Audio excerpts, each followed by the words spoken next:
Shalom Bapak Ibu semuanya, senang sekali saya bertemu kembali dengan Bapak Ibu. Kalau Bapak Ibu sekarang ini sedang mendengarkan acara ini berarti kita ada di dalam ibadah streaming Gereja Surabaya City Blessing. Sebelum kita mulai belajar firman Tuhan, saya akan ngajak Bapak Ibu semuanya untuk kita berdoa. Mari kita berdoa. Tuhan, kami bersyukur karena kasih setiamu luar biasa buat kami semuanya. Pertolonganmu selalu ada di dalam kehidupan kami. Tidak pernah terlambat pertolonganmu buat hidup kami. Sebentar kami akan mendengarkan firman-Mu. Mari Tuhan buat hati kami seperti tanah liat yang subur yang siap ditanam benih firman Tuhan. Firman Tuhan itu bertumbuh berbuah lebat di dalam hidup kami, serta kami lakukan di dalam keseharian hidup kami. Persiapkan hati kami semuanya. Kami percaya bahwa kami sudah Tuhan siapkan sedemikian rupa untuk menjadi orang-orang yang memiliki roh takut akan Tuhan. Terima kasih Tuhan, di dalam nama Tuhan Yesus Kristus kami berdoa dan mengucap syukur. Haleluya. Amin. Bapak Ibu di rumah yang saat ini sedang menyaksikan acara ibadah Gereja Surabaya City Blessing, hari ini kita akan belajar sesuatu yang mendasar tapi penting. Mengapa mendasar tapi penting? Karena ini adalah dasar dari kehidupan kekristenan kita yang harus kita pahami dengan benar. Jika kita memahaminya dengan salah, maka pengiringan kita kepada Tuhan pun bisa jadi juga salah juga. Oleh karena itu saya akan mengajak hari ini kita akan berbicara mengenai Injil yang benar versus Injil yang lain.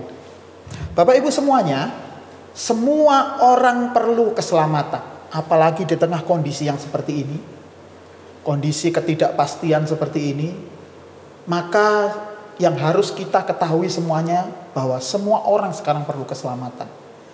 Keselamatan yang diharapkan oleh orang-orang adalah keselamatan yang bukan hanya di dunia ini, tetapi yang paling penting adalah keselamatan kita kepada kehidupan kita yang sebenarnya. Dunia ini singkat Bapak Ibu, dunia ini sementara. Oleh karena itu, hal yang pertama yang paling penting, bahwa kita perlu keselamatan. Jadi alasan untuk setiap orang perlu keselamatan adalah karena dunia yang kita tempati ini singkat. Kita paling cuma 70-80 di bumi ini, 70-80 tahun di bumi ini. Itu pun kalau kita bisa mencapai umur itu. Kadang-kadang sebelum itu kita juga bisa satu saat kita pulang ke rumah Bapa. Oleh karena itulah setiap manusia perlu keselamatan. Hal yang kedua yang paling penting, mengapa manusia itu perlu keselamatan? Karena kita tahu dan kita yakin bahwa ada kehidupan setelah kematian. Hal yang seperti ini penting. Kepercayaan bahwa ada kehidupan setelah kematian itu penting. Karena itu yang menjadi dasar selama hidup kita di dunia ini. Kalau kita tidak memiliki cara pandang bahwa ada kehidupan setelah kematian, maka kita bisa hidup di dunia ini tanpa arah. Oleh karena itu keselamatan diperlukan untuk orang-orang yang menyadari bahwa ada kehidupan setelah kematian. Di dalam firman Tuhan hal itu jelas sekali di dalam Lukas 16 ayat 19-31, kita tidak perlu membacanya. Yang paling penting kita tahu adalah itu adalah kisah yang Tuhan Yesus ajarkan sendiri mengenai cerita Lazarus yang miskin dan orang kaya. Dari kisah itu dijelaskan bahwa sebenarnya hal yang paling penting, yang paling utama adalah masa di mana setelah kematian itu terjadi. Masa penentuan, masa yang paling penting, kemana kita akan pergi setelah kematian itu terjadi. Oleh karena itulah, betapa pentingnya keselamatan. Betapa perlunya kita mengerti keselamatan. Oleh karena itulah, keselamatan itu adalah pengajaran mendasar di dalam kekristenan. Hal yang ketiga yang kita harus ketahui, mengapa orang perlu keselamatan. Di dalam firman Tuhan yang kita pahami semuanya di dalam Roma 3 ayat 23, karena semua orang telah berbuat dosa dan telah kehilangan kemuliaan Allah.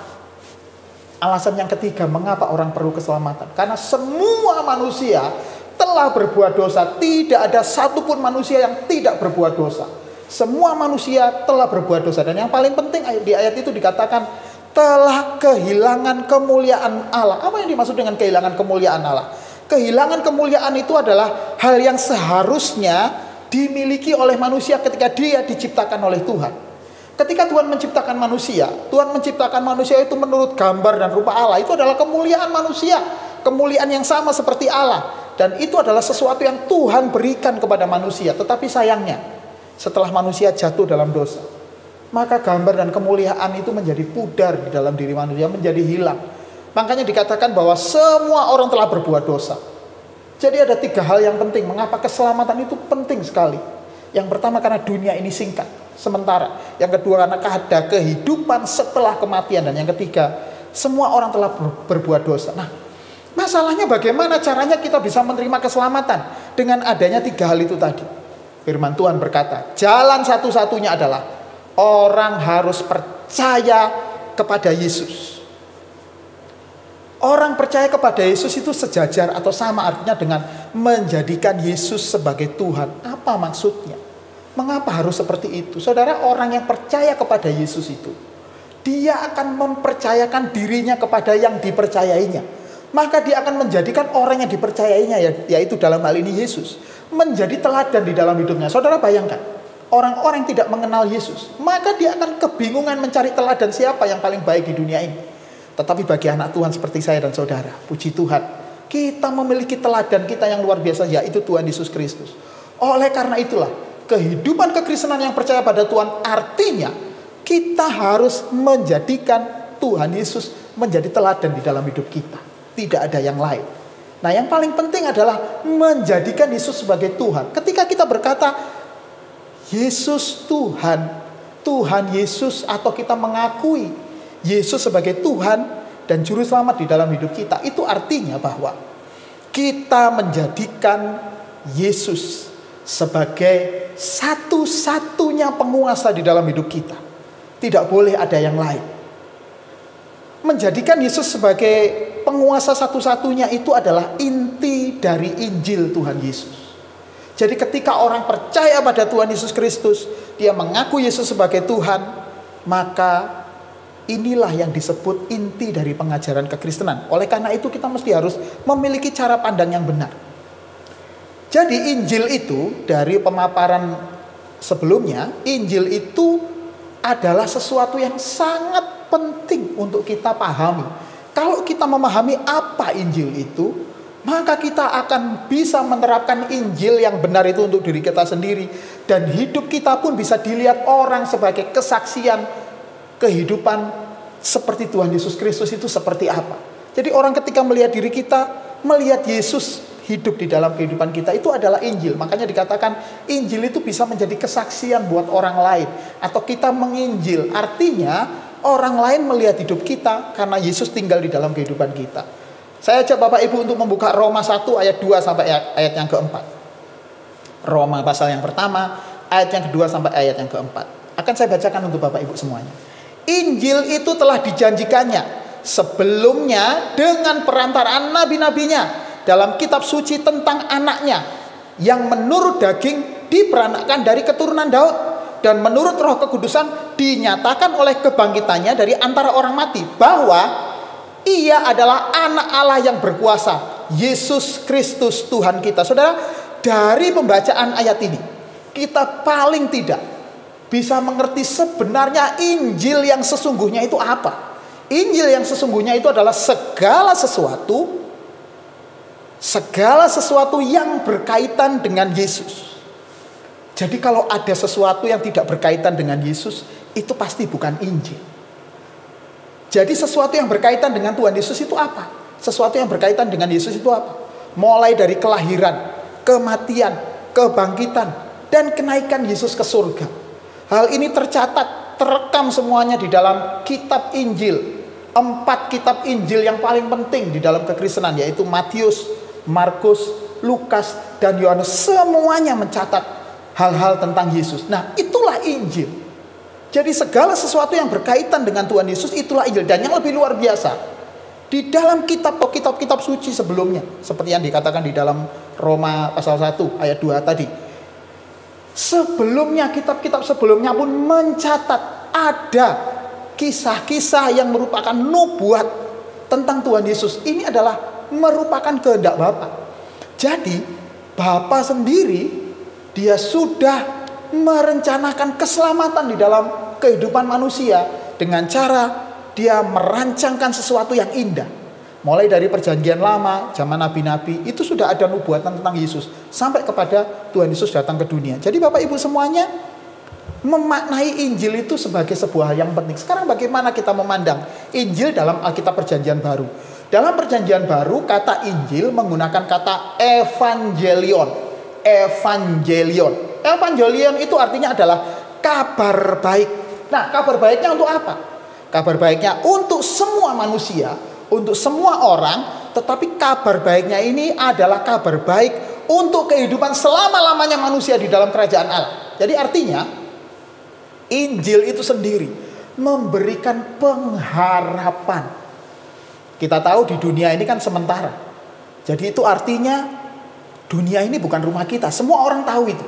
Bahkan orang yang tidak percaya Yesus pun mereka tahu bahwa di dunia ini sementara. Itu artinya ada kehidupan lain.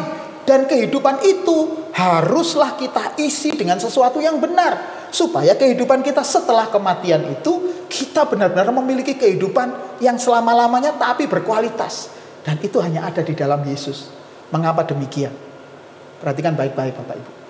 Karena Injil adalah kabar baik. Makanya orang yang bersedia membuka hatinya untuk Injil, saya katakan selamat buat orang seperti ini. Karena apa? Kehidupannya tidak didasarkan kepada kehidupan sekarang ini, tapi dia sudah mempersiapkan dirinya untuk kehidupan yang akan datang. Oleh karena itu Alkitab di dalam perjanjian baru memberikan sebuah pemaparan yang jelas antara Injil yang menyelamatkan dengan Injil yang lain. Jadi di dalam perjanjian baru itu kira-kira ada dua penggambaran Injil. Ada Injil yang menyelamatkan dan Injil yang lain. Apa itu Injil yang menyelamatkan dan apa itu Injil yang lain? Bapak, Ibu, dan saudara-saudara semuanya mesti harus memahami keberadaan Injil yang menyelamatkan dan keberadaan Injil yang lain, supaya kita bisa tahu bahwa kita mengiring Tuhan dengan cara yang benar atau tidak. Kalau kita mengiring Injil yang lain sudah pasti kita salah. Tapi ketika kita mempelajari Injil yang menyelamatkan, kita pasti akan peroleh keselamatan itu. Oleh karena itu kita harus melihat ciri-ciri Injil yang menyelamatkan apa? Injil yang menyelamatkan cirinya adalah menyita seluruh hidup kita. Seluruh. Jadi Bapak Ibu, kalau hidup kita belum tersita semuanya untuk Tuhan, berarti harus ada sesuatu yang harus kita kejar lagi. Supaya Injil itu benar-benar menyita hidup kita. Untuk apa Injil itu harus menyita hidup kita? Dengar baik-baik. Supaya hidup kita bisa memuliakan Bapa di sorga. Itu yang disebut Injil yang menyelamatkan. Jadi Injil yang menyelamatkan itu kelihatan dari cara hidup kita.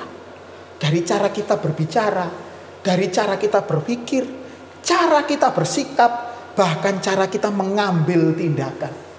Orang yang percaya kepada Tuhan Yesus atau mengerti Injil yang sebenarnya, maka kehidupannya adalah kehidupan yang memuliakan Bapa di surga. Jadi orang ketika melihat, pasti dia melihat Yesus ada di dalamnya. Nah, bagaimana dengan Injil yang lain? Injil yang lain itu ada tertulis di dalam Galatia 1 ayat yang ke-6. Mari kita baca sama-sama. Galatia pasal 1 ayat yang ke-6. Saya akan bacakan buat Bapak Ibu semuanya. Aku heran bahwa kamu begitu lekas berbalik daripada Dia yang oleh kasih karunia Kristus telah memanggil kamu dan mengikuti suatu Injil lain. Jadi dari sini Bapak Ibu, dari pembacaan tadi, orang-orang yang memaknai Injil itu dengan salah, dia dengan mudah bisa berbalik dari kasih karunia Kristus yang sebenarnya dan mengikuti sesuatu hal yang lain. Apa itu hal yang lain itu?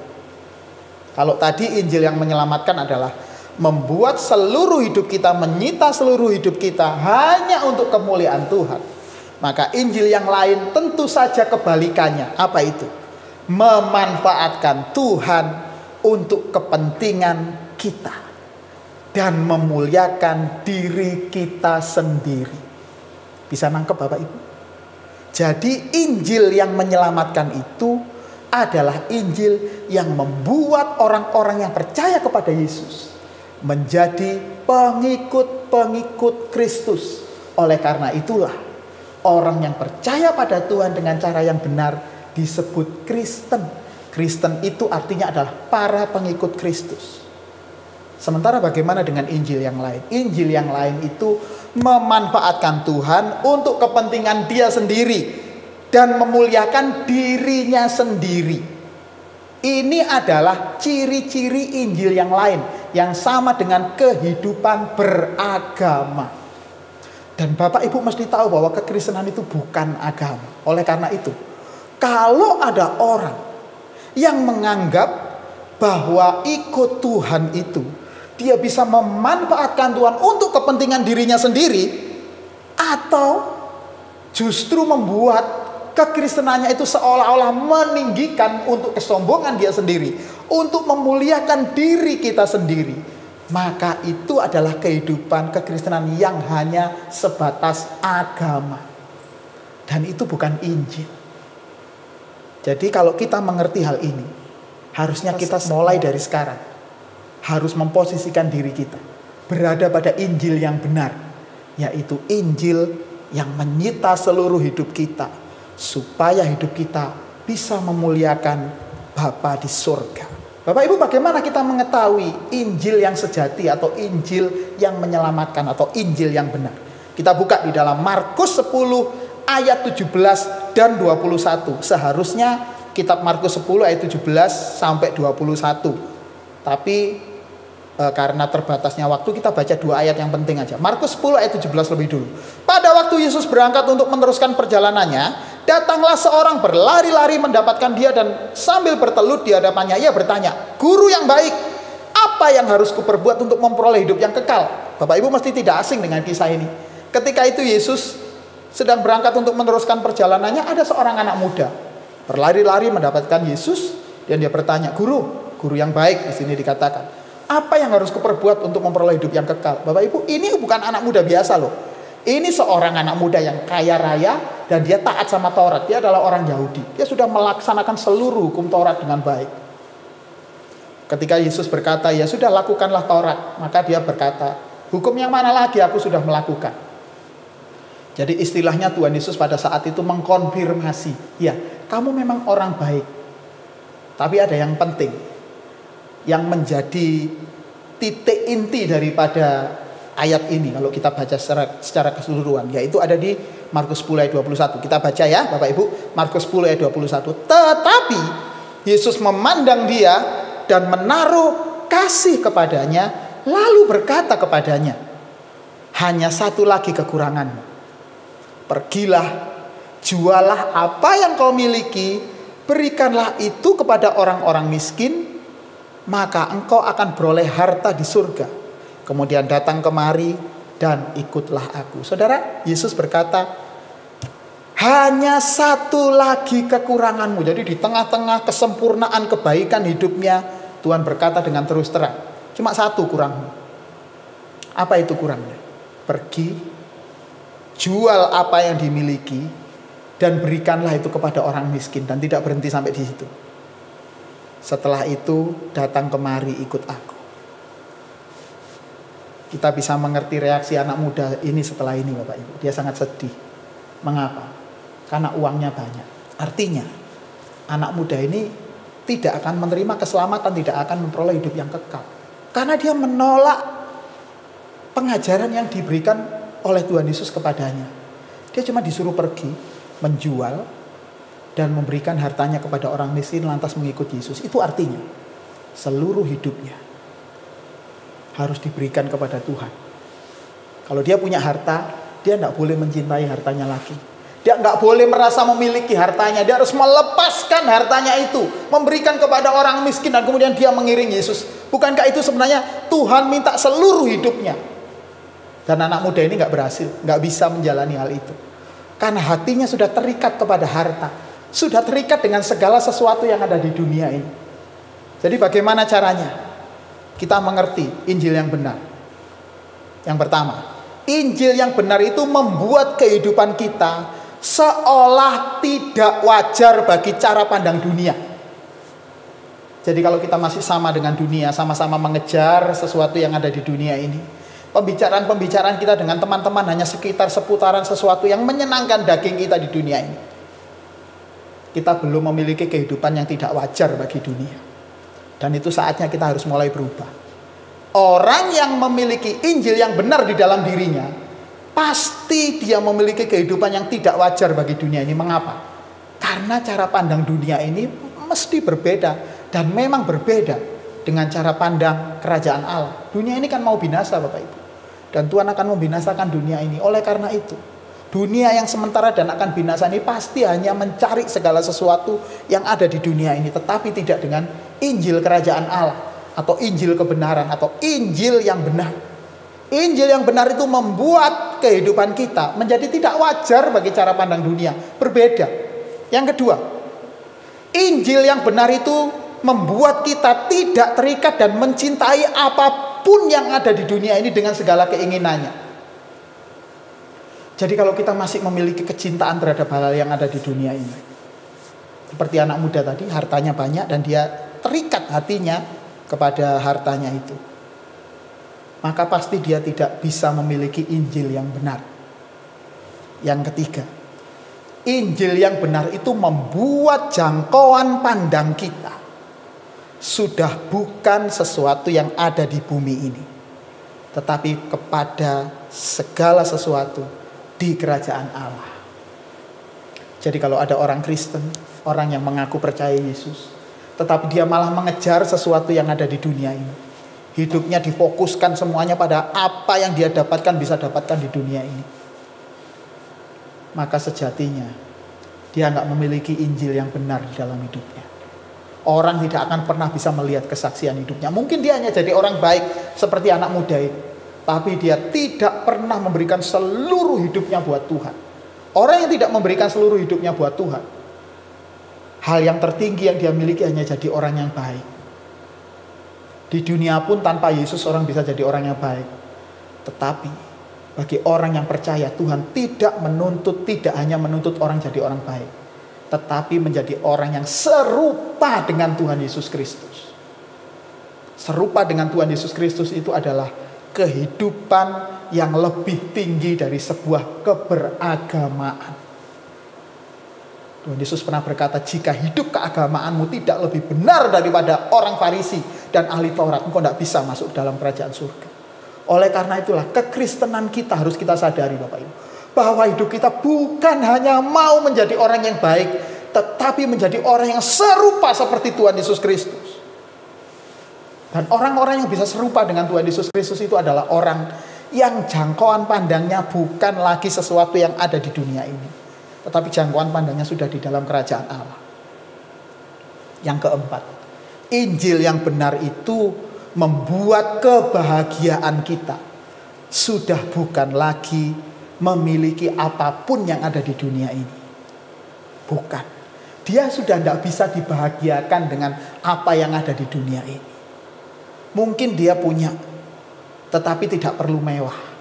Mungkin dia juga bisa masih bekerja punya uang, tapi dia tidak perlu uang yang semakin banyak, semakin berlimpah, semakin banyak.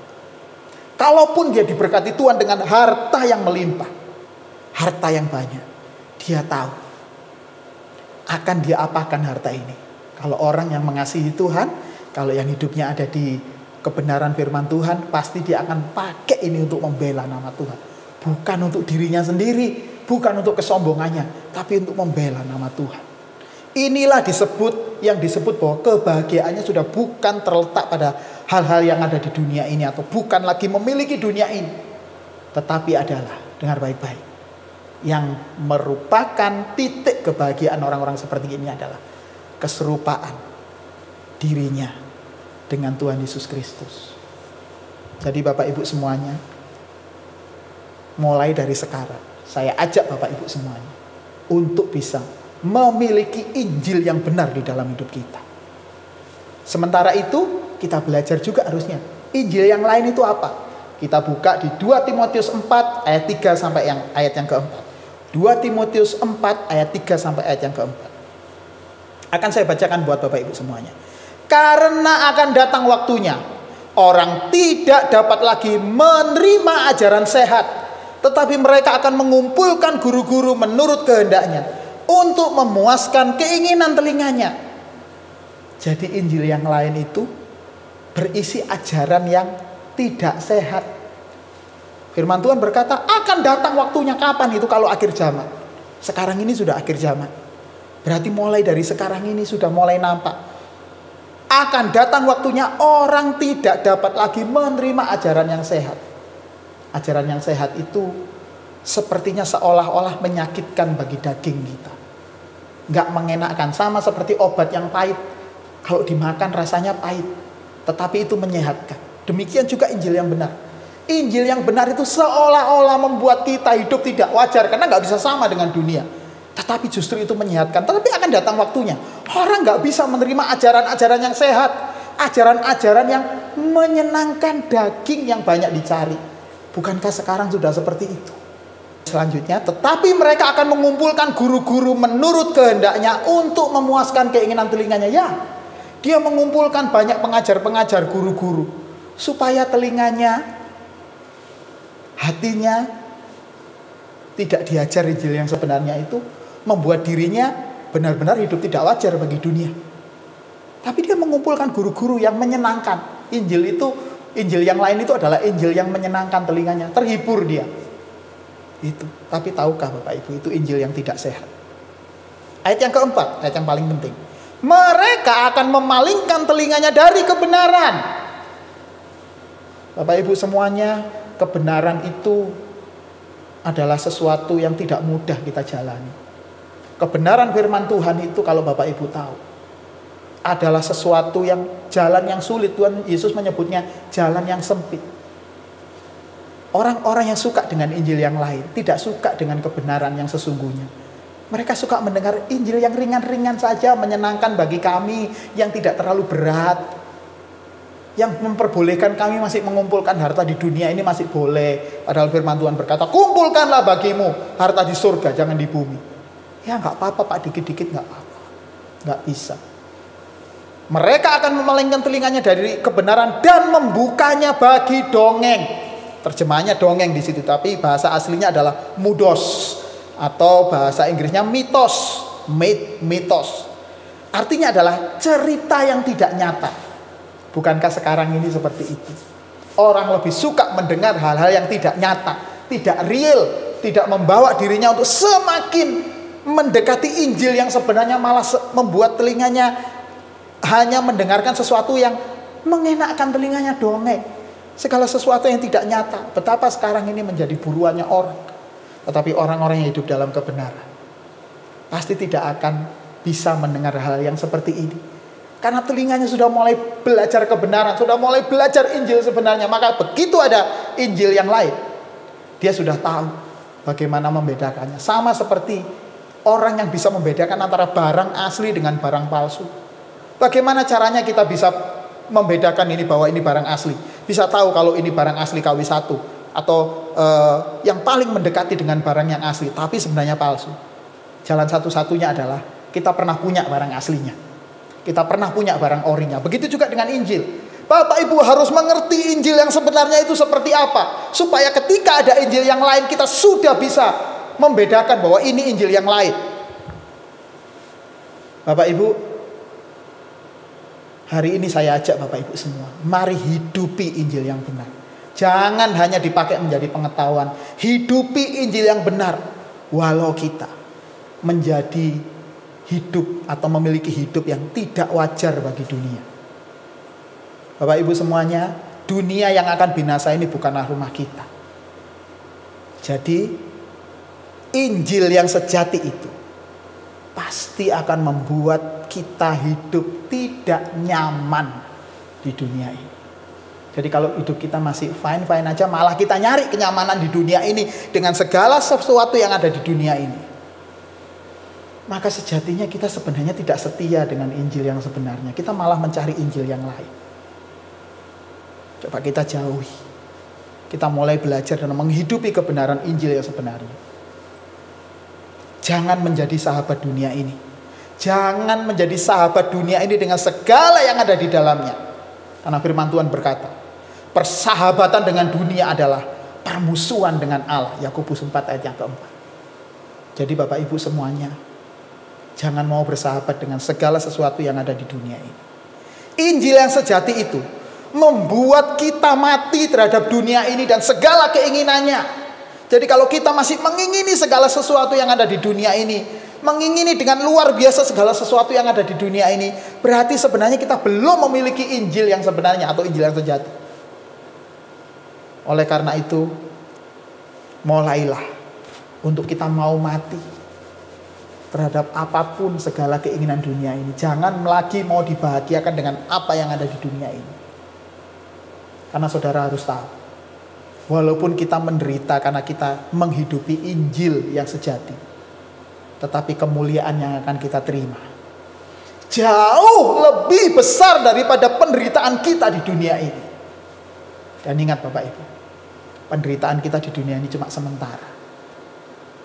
Lebih baik kita mulai memindahkan jangkauan pandang kita kepada kerajaan Allah, supaya kita benar-benar memiliki kemuliaan yang telah disediakan oleh Bapa di surga, bersama-sama dengan Tuhan Yesus sebagai Raja di atas segala raja buat saya dan Bapak Ibu semuanya. Sebelum saya menyelesaikan firman Tuhan hari ini, saya ajak Bapak Ibu semuanya untuk berdoa. Mari kita berdoa. Bapa di surga, terima kasih Tuhan untuk kebenaran-Mu pada hari ini. Membukakan mata kami supaya kami bisa mengerti Injil yang Tuhan Yesus inginkan itu seperti apa di dalam hidup kami. Injil yang Tuhan inginkan adalah Injil yang menyita seluruh hidup kami, hanya untuk kemuliaan Bapa di surga. Tetapi Injil yang lain malah mengajar kami untuk memanfaatkan Tuhan. Tuhan, ajar kami, didik kami, supaya kami hanya menghidupi Injil yang benar, Injil yang sesungguhnya. Kami percaya Roh Kudus menolong kami dalam segala sesuatu. Terima kasih Tuhan, di dalam nama Tuhan Yesus Kristus kami sudah berdoa dan mengucap syukur. Yang percaya Tuhan katakan amin. Sampai di sini dulu Bapak Ibu semuanya. Kita akan bertemu di dalam ibadah berikutnya. Tuhan Yesus memberkati. Shalom. Amin.